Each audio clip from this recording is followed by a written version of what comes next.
Hello, now, is there anyone out there? Can you hear me? We are testing our new live streaming on Facebook, on the Kardec Radio Facebook site. I'm hoping that someone can hear me so we can start this program. I should test to see if the site is actually responding.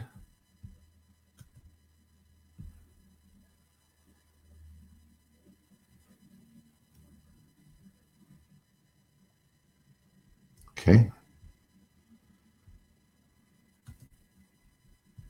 We will.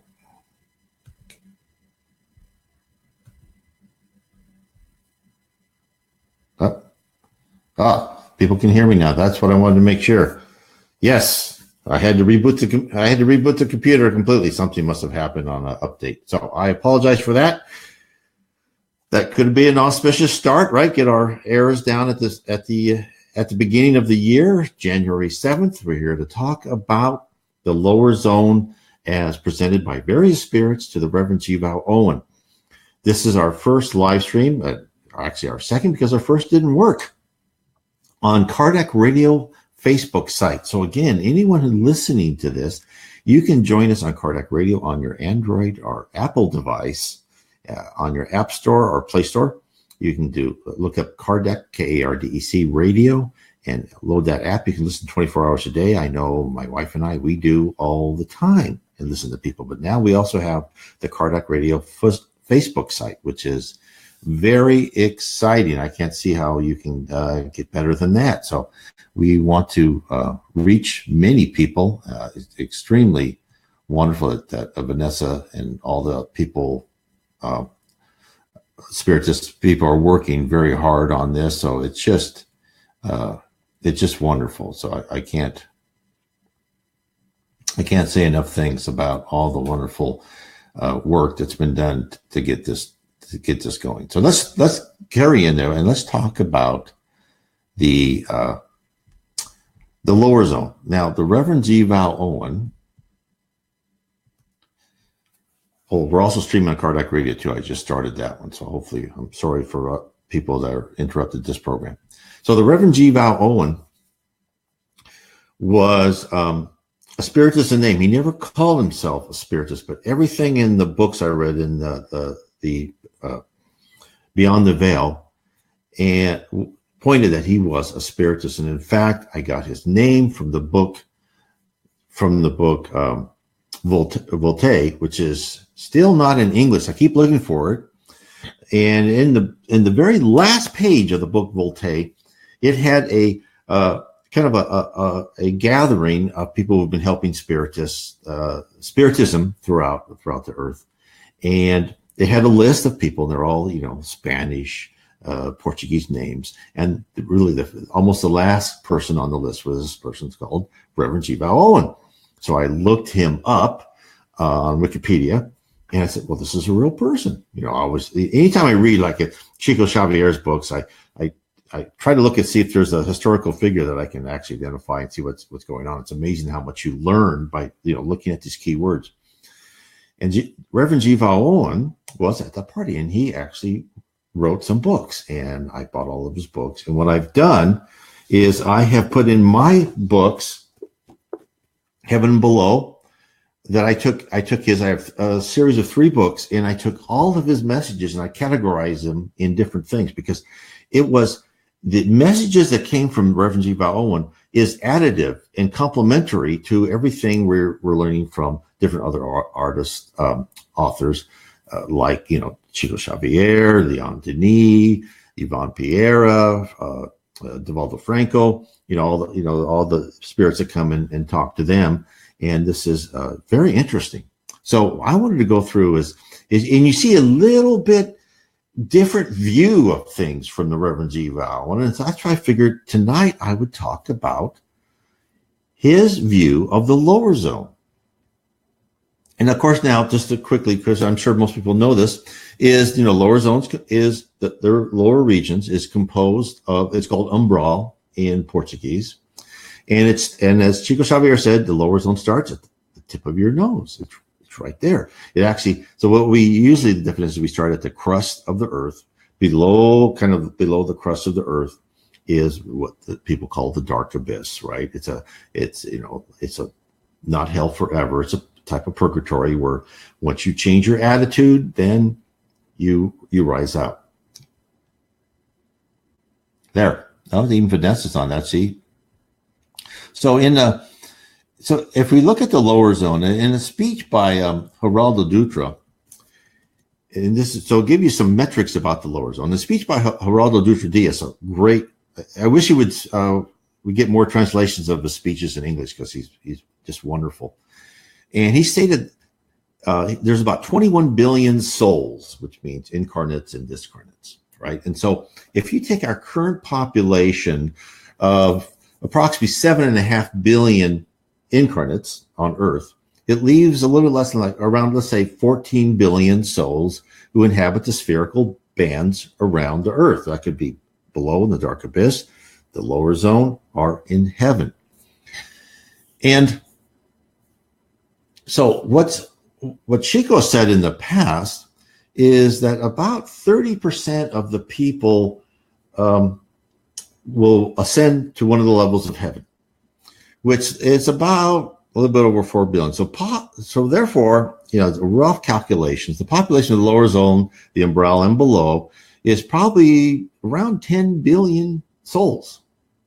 So they actually make up the majority of spirits. So that's just kind of gives you some perspective on the lower zone and below. So there's a lot of souls. So the math may be torturous to some, but life in the lower zone is also not pleasant. So and so the information given to the Reverend Zeb Bell is very interesting. And one of the things that he first talks about is suffering. And of course, I want to also make sure everybody knows that Allan Kardec's, this is really the whole fountainhead of Spiritism. Allan Kardec's The Spirit books, one of the reasons most people are in that lower level of heaven is selfishness. And suffering helps us get out of our selfishness. And there's a lot of good information in there. So, and actually always start with the Spirits book if you're interested in this. So, in the Reverend Zeb Bell, he had one of the spirits that talked to him. It was called Zeb Bell, and he was a spirit. He lived on the 10th level of heaven. Now, just real quickly for people on this is the spirits who talked to Zeb Bell and said, "Look, we're going to use a numbering system of heaven, and we're going to use it. Every spirit that talks to you, you're going to use the same numbering system, but other people can use other numbering systems. So don't think that what I'm telling you is, the absolute." That's the way it has to be done. But they were just saying to keep us all logical, we're going to use this number system. So level 1 of heaven, I don't know, it could be a little bit below, it could be at the no solar level, and then you go up and up. Which is another interesting point, is that in the books by Zeb Bell, they talk a lot about the higher levels. Now, you don't really see the higher levels, read about the higher levels of heaven in other books that you've seen in Spiritism, but the Zeb Bell talks a lot about that. But right now we're going to talk about the lower zone. So this is what he said about the lower zone. He said, light and darkness are states of the spirits, And when these dwelling in the darkness cry for light, that means that they become out of touch with their environment. So we send them what help is needed. And that is usually direction by which they find their way, not into regions of light where they would be in torture and utterly blinded, but into a region less dark, tinctured by not so much by light as they may bear, until they outgrow that state and cry in their longing for more. So doesn't that mean, this is why it's so great about the books by Zeb Bell. That's like a place like they would take someone like the Mansion Paz, right? The Peace House. And what's Andre Luis writes all about, right? They don't take him all the way up to level of heaven and, because they couldn't see, right? They have to be conditioned. So, and according to Spiritism, of course, those who are in there are there because they haven't let, the reason this darkness is there is because they're not used to the light of God and the reflection of the environment, of the love that permeates throughout heaven. And so then this is what Zeb Bell says about the process of moving from a lower region to a higher one. So this again, this is what he says, and of course we hear different things in other spirituals writing, but I figure it's very interesting to see what G. Val Owen says. He says, when a spirit leaves a dark region for one less dark, he experiences an immediate sense of relief and comfort by comparison with his former state. For now his environment is on harmony with his own inner state of development. But as he continues to develop an aspiration after good, he gradually becomes out of harmony with his surroundings, and then in ratio to his progress, so his discomfort increases until it becomes not less than agony. Then in his helplessness and approaching near despair have come to pass when his own endeavors can go no further. He cries for help to those who are able to give it in God's name and enable him one stage onward near the region where dimness rather than darkness reigns. So again, they don't use, but this is partially describing the law of affinity, right? We go where we are with other people, other souls. And he says, so at last he comes to the place where light is seen to be light, and his onward way is henceforth not through pain and anguish, but from joy to greater joy, and hence to glory and glory greater still. So as we all know, it's not an easy thing, and I'm sure we've all gone through it, to rise out of the lower zone. It's a very painful experience because you are cleansing yourself of all that dross, right? All that accumulated, not pertinent, not good behavior, right? Not good thinking, right? Your attitude and your characteristics dictate where you're going to go according to the law of affinity. So Zeb Bell explained the process, but he also desires us to understand that life with others who are also dark and cruel is not meant as a punishment, but as an object lesson, a direct method to allow the soul in question to form his or her own opinion as to the correct course of action. So Zeb Bell then tells us more. He goes, but do not mistake my words of their meaning. There is no vengeance of an angry God, my warden friend. God is our Father, and he is love. So he goes on to say, again, what we've heard from other areas. And therefore, what he's saying is we are told that like children being disciplined, right, we rebel against authority. But as we grow older, we understand what our parents were trying to teach us, right? Older still, we comprehend the reason and the method used. And the lessons given to us are given in love, affording us a path to improve is a sign of love that God has for us, are trying our best to make sure that we return the love of God. So I just want to give that quick idea to show you the parallel and the complementary description of the lower zone. And this again is from the Reverend G. Bowen. He was an Anglican reverend. He was kicked out because he published what he wrote. But this is like in the 1910s. So this is about, he had these 1910s, 1920s. He had these and he published these just about the time, Chico Xavier was born, I think born in 1910. And so it just shows you how the spirit world has been trying to influence different geographical areas. And, they change their communication a little bit as they go from place to place. So it's very interesting. So now I want to go to what I think is a very another interesting segment from Beyond the Veil. Actually, this is in a separate book, and this is about Paul's descent into the lower zone and redemption. I don't know how many people have read the books by Andre Luis, but I would think that if you had read the book Liberation, that was, it just was an amazing book. It talked about the lower zones and getting down into the depths. Well, this is another view of that. This is really getting down into the dark abyss. So when he started talking about this is the separate book he had, which is called, the title of the book, it's a very small book. It's only 68 pages. It's called Paul and Albert. And it's 68 pages of some of the most powerful statements and visions I have ever read. And not because of the monsters or cruelty mentioned, but of the normal course of thinking and, and behavior of the citizens of the lower zone, and attitudes that would just fit fine within our current culture. And although some may decry their lack of empathy and morals, but still, many of these poor souls were very successful in the physical world. So let's go through what Reverend Zeb Bell got from, what he wrote down from the spirits.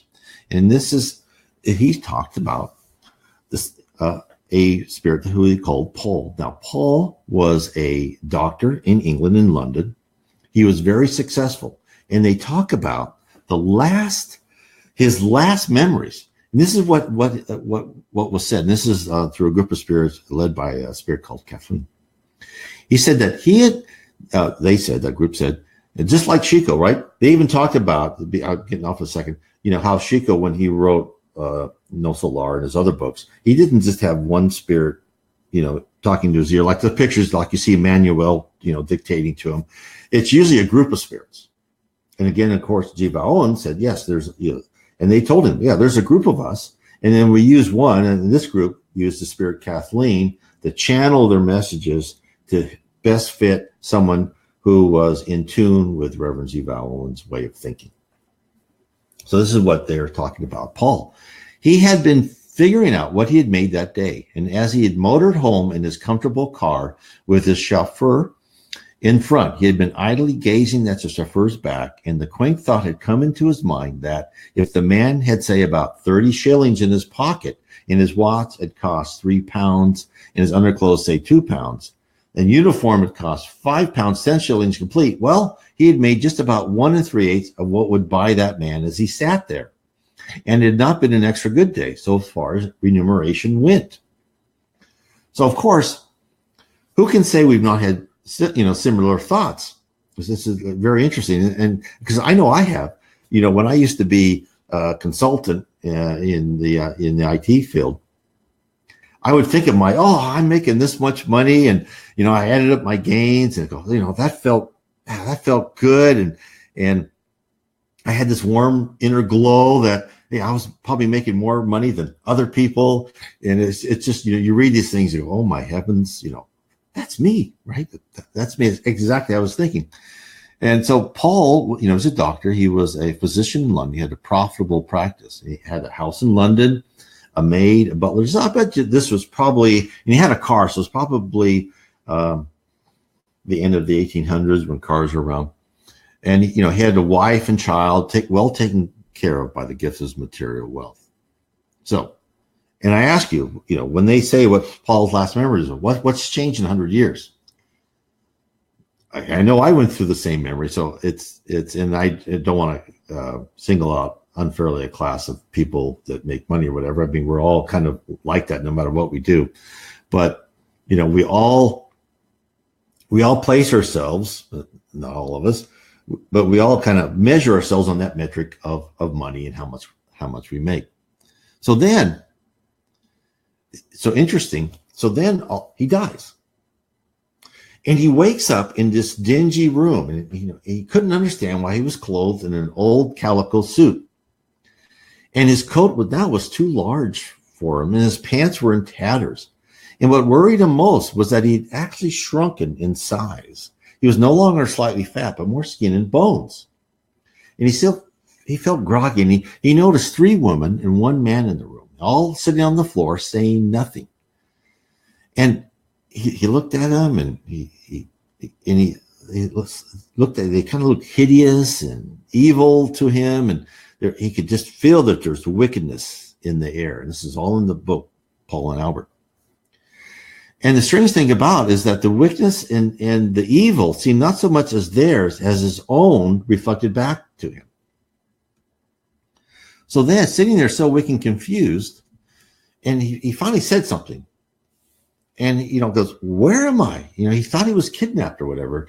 And so then the 3 women looked at each other, and the 1 man in the room, he says, well, the man says, well, there's no hurry, my friend. There's plenty of time for everything here. And he laughed, right, in a mirthless way, because we have come together here, but this is not our home. This is your home. Ours is not far away, but we are informed of your arrival, and we are sent to greet you. And as I said before, there is plenty of time for everything. And the guy said, and the man looked at Paul in the eyes, says, do you recognize me? And then Paul saw the man. And the man had a badly set, broken nose. And what was revealed in the book is Paul wanted to sleep with the man's wife, and the man had gotten in an accident. And Paul, on purposely, badly set the man's broken nose so he would look ugly. And here's this man decided to help Paul in the very lower zone. And he knew he was in the shape of the nose. And then he recognized another woman. One of them was a woman called Madame Blascombe, and she ran a gambling den in which the doctor was a frequent guest and often took part in their schemes, right? So again, she had died, and he was part of that. Another woman was a younger woman that he had led into prostitution and actually she became a prostitute after he was done with her, right? Of course, back in London in those days, very cruel, right? A lot of women had to be on the streets. And then Paul looked at the third woman. She didn't fit in. She was young and pretty. And she appeared brighter than the others. And she walked up to Paul, and this is what she said. She goes, this man, the one he broke the nose on, has called you doctor. That office is no longer yours, for you've not used it well. As to your medical skill, I will only say that it was not nearly so great as either you or your unfortunate patients considered it to be, for it was based on material science, and even the bodies of your patients are more than mere matter. You took no account of the fact that those bodies were permeated through and through with spirit, which being withdrawn, animation ceased. What made the affair so much worse, I still speak in a medical sense, was that your motive in chief was the making of money. The curing of your patient was not the aim, but only an aim. It was not the principal aim you had in view. It took a subordinate place. You would not have admitted this even to yourself. So you do not accept my words now. This will come back to you in the midst of your agony, and it will be help to you then. That is why I have spoken to you in this way. Well, of course, she was Paul's, guardian spirit, a mentor. She spoke to him quite plainly, without ceremony. Said, this is why you're in here, and this is what's going to happen to you. So then she tells Paul, okay, the man with a disfigured face is going to be your guide. Paul's going to get you used to this area. And so then the book goes on, and he follows Albert a bit, and he goes, no, I'm getting out of here. So they tried to climb up a mountain, right? They get up to a higher level. And of course it got too bright. They couldn't make it, right? It was just impossible, right? As you know, from one level to another. And then Paul says, okay, this is ridiculous. I'm going to go find my own way. And Albert says, okay, you're right. Go find your own way. And then the guardian spirit says, look, Paul, you're going to have to accept what I've told you. And you're going to be under the power of these people in the lower zones. They're going to be actually much crueler than you have ever been. You need to accept this. You need to realize this fact, right? So I advise you to cultivate the ability in yourself of accepting what help I and Albert are to give to you. Of course, then he rejected that. Now, what's interesting is then Kathleen, who was the spirit communicating the Reverend Zeb Bell, she kind of cut into this and said, look, this is for your readers. Listen. This is one of the most important lessons for people to learn while in the earth life. The qualification is emphatic. It is much more difficult to undo here any wrong committed or wrong course taken while on earth than it is to do so in the earth life. Again, it all points to what we've been told by other ones. Earth life is there, right? We're not on earth to become geniuses. No, most of us aren't, right? Or to really expand our intellectual capability. We're here to purify and correct our character and our attitude, our personality. So she just, reiterated that. So Paul goes his own way. And then this other woman, started following him, and this is the woman that he had led into a bad crowd. But then he ditches her, and he just walks, and then he walks. So now this is where you're getting this look of the dark abyss that you don't get in maybe some of the other things. So he started walking. He sees this group of people. He sees this group of people on a dais, and they're talking. And he kind of walks behind the crowd, and then the two up on the stage says, "Hey, you come up here." And Paul goes, "No, I don't want to." And they, through their powerful will, said, "No, you're coming up here." He had no choice but to obey. And he said, "Okay, you're going to play the part of a model, and we're going to give an anatomical lecture, all the different parts of the body," because that has been his interest in his earth life, right? And so what they did is they did this sarcastic show of pointing out, they stripped him naked, they tied him to a rock, and they pointed out the different parts of his body. And then when they wanted to show like the liver and heart, they actually sliced them open, took the liver out and showed, "Hey, here's the liver." And then as they were doing that, they were talking about all the embarrassing and horrible episodes of his life, because of course they could read his mind. So the cruelty was just amazing of what was displayed in that lower level. When they were done with him, they threw him in a cave. And then, of course, as what we've heard from other ones is, no matter what they do to your body in the spirit world, you're immortal. You can't die. It will, as your thoughts become more clear, you will his body remolded itself. And he was okay. But as he sat in that cave recuperating, the woman came back to him and said, "Okay, can I help you?" And he said, "Okay." So then he started following her. And the woman's name was Monica. And that's the one he used so roughly in his youth. So he followed Monica for a way, and he couldn't decipher where he was going, to what purpose. And then he got angry. And he says, "Okay, now look." He goes, you got to get me out of this. I don't mind this way of life so much, but, if I can only, ensure myself against your cruelty. Now, you seem to know this country fairly well. You've been here longer than I've. Show me where I may live without being bullied and tortured, and I'll try and settle down until something better turns up. And she says, "Well, no, Albert still awaits you." Then he got really mad, and he took a broken branch, and he started going like this to hit her.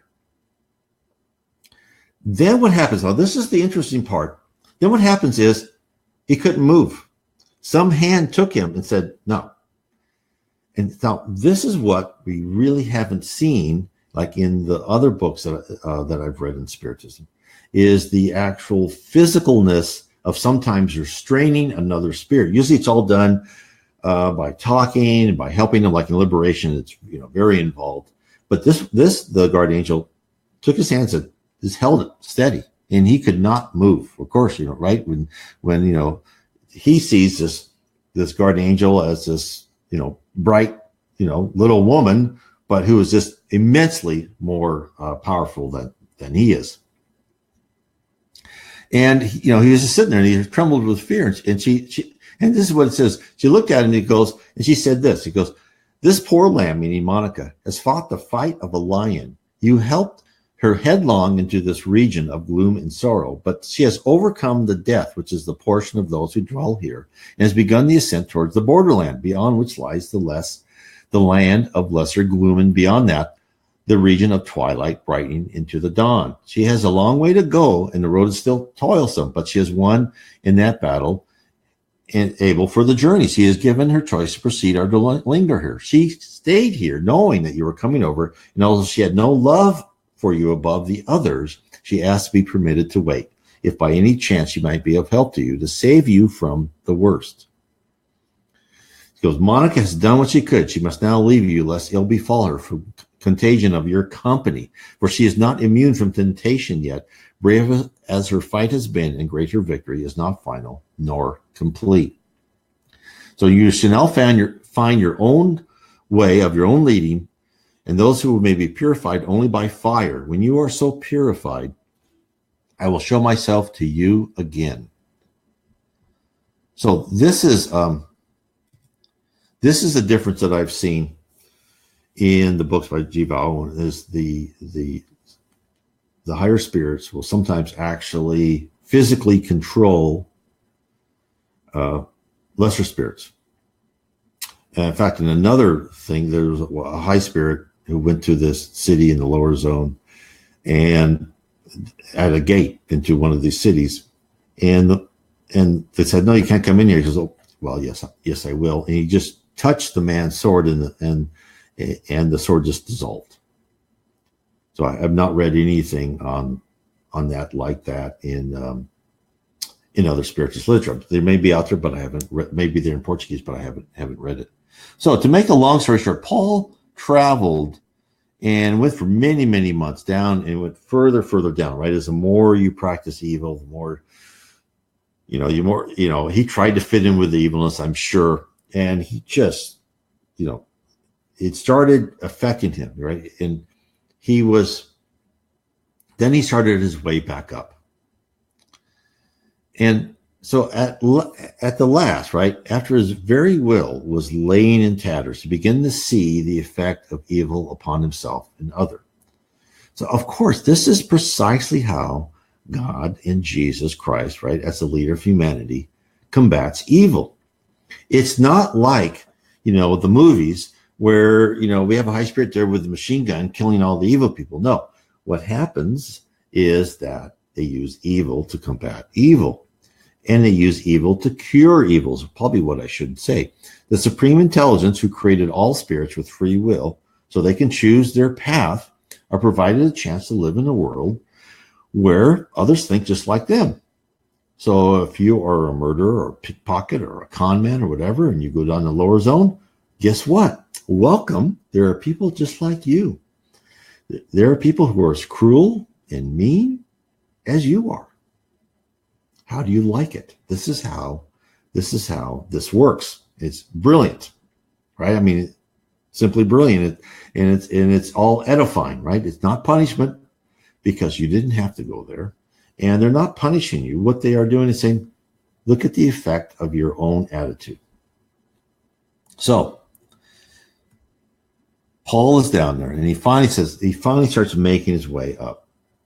And he comes to he comes to this crude church, and it's kind of almost on the level of where he was when he first started. And he listens to a high spirit that comes to the church. They come periodically, right? They're trying to tell people there are better things. And the man in the church says, "Look, you're all here. I just want to talk to you about what is waiting for you when you change your attitude." Because here are the people in the audience: a financier who dealt with millions of sterling, a colonel of cavalry with a country seat ancient and beautiful, a doctor of divinity, 3 doctors of medicine, of course one was Paul, a lady who had a fine mansion a few miles out of town, and a townhouse that was a center of politics and art. She is one of the leaders in a philanthropic effort to raise a fund for the building of a sanatorium for indigenous society people. And a millionaire who left many large bequests to charity, a number of lesser lights in the life, but all intelligent, educated people. In addition to these, rulers and princes are there, legislators, some still remembered and honored by the people of earth. So this is the people he talked to. But he talked to them in simple terms, as suited more to a Sunday school than to a regular congregation. And he kept in mind as he spoke about the experiences that what they had passed through. And so what Kathleen, who was the narrator of the story, I'm talking to Zeb Bell, she tells us that these people concentrated on what brought them status and accolades from others, not on how they could improve their spiritual quotient. So hence, when they passed over, their accumulated experience counted for almost nothing. It's just like as Swedenborg says, is what's your motivation for doing good? Is it to make yourself look good? It has, there's no reward for that. If I'm doing good to make myself look good, that, what does that mean? It means actually nothing for your spiritual quotient. So it shows you how many people are in positions of power who think that way. So therefore, at the end of the service, Paul found that Albert was there too, and he was waiting for him after a very long period to return. And then now Paul felt a new appreciation for Albert, and they said, "Okay, let's try. I understand what you've told me. Let's try to get our way back up." So again, where they took the path from the very beginning of the story, they started try to go back up to that borderland so they could make it. And they walk and they go, and then there was a gate, and before the gate. Here you'll learn about, you'll read about bridges and things like that when you read about other spiritualist literature, but here was a gate. And they sat down to rest for a while. And then this is what the book says. And as they lifted their eyes, the guardian spirit, she came back and she says, "Oh, I've been hoping to find you, my two poor sufferers. But that is over now, and peace has followed hard upon the heels of reconciliation. You notice the results, do you not?" And they looked at her in surprise, and then she laughed, and she stepped forward and taking them each by the arm and raised them to their feet, and she turned them so they could look at each other. She goes, "There, now what do you think?" And they both looked at her, and they continued to gaze, surprised at her coming, and they didn't understand her purpose. And then Paul said, "Well, sister, I'm thinking that for such a young woman, your grip is only equaled by the quality of your muscles." And she just laughed at that. He goes, "No." He goes, that's not what I meant. He goes, "What dullards you both are." He goes, "Look at each other and tell me what you see." He goes, "Oh." And then they saw each other. They had grown in stature. Their clothes had gotten better. Their minds who had been purified by the suffering of where they had been at, they started actually appearing in a better light. She goes, "Oh, finally, you catch my meaning." So their outer garments, and as they walked, outer garments even got cleaner, and their physical form appearance got to be more like they were, as their idealized self on earth. And they came into this wonderful place, and in the wonderful scene, they describe as a river. There was a band playing in like the middle of a small little city, nice houses. Whereas, of course, we've all read the lower zone. It's mostly, bare vegetation, decrepit houses, because those are, that's all they have. And he could smell for the first time flowers. He saw actual gardens.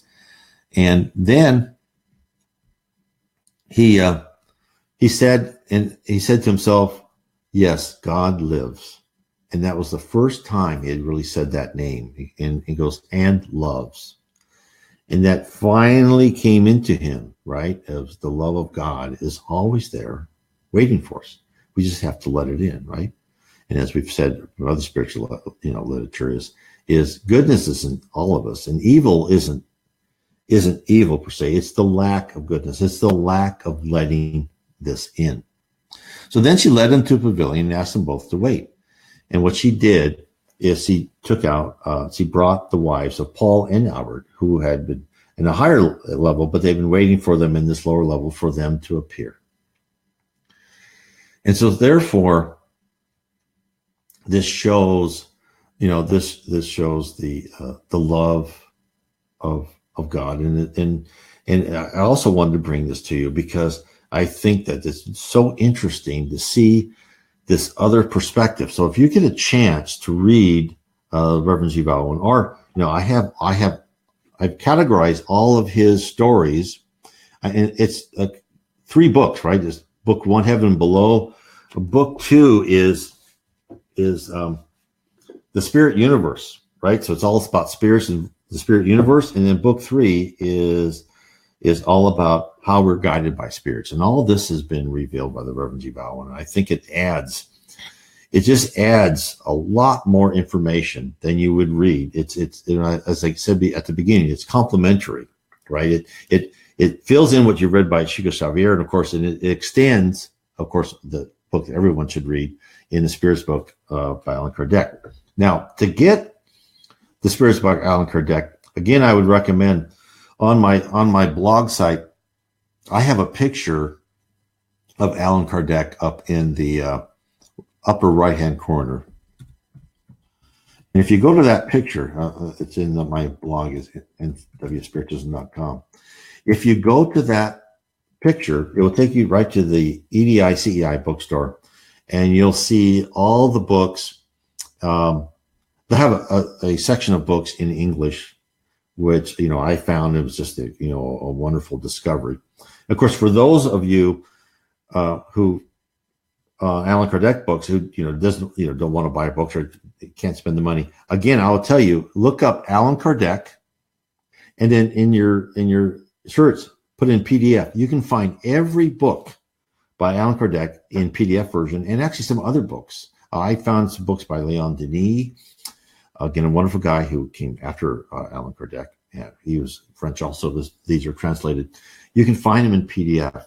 And then also in the Facebook side, on my Facebook site, Spiritism, the Spirit World Around Us, I have my small little book, Spiritism 101, the Third Revelation. That's in PDF form too, so you can download. There's also other books there that people sent me who know my site. They're in English, so I'm hoping that, with my blog site and, of course, Kardec Radio now that we're doing, and my other Facebook site, Spiritism, Spirit World Around Us, we are engaging more and more people in the English speaking realm. Also, like to say is, hopefully someone's listening from England, because I had a message from someone saying, we're a group of Brazilians in England, and we're reading G. Bell. And I said, look, this is like, I think 3 or 4 months ago. I said, look, I'm coming out with 3 books, and so I'm hoping they're listening to this. I said, because I'm so glad you are studying Beyond the Veil, because there's so much information in here, and it's new to you, right? It's all additive. So again, I want to bless everybody who's listening to the program. I just hope everyone is, has the best, and I will end this here, and God bless everybody. And so again, remember, next Sunday at 7 p.m. Eastern, all the other time zones around the world, we will be on Kardec Radio, and we will be live streaming on the Kardec Radio Facebook page. I'll put our end clip on now. And I want to thank everybody just that we were able to come here tonight. And thanks for Vanessa and Saloni and everyone else to help create this Facebook site so we can. Thank you.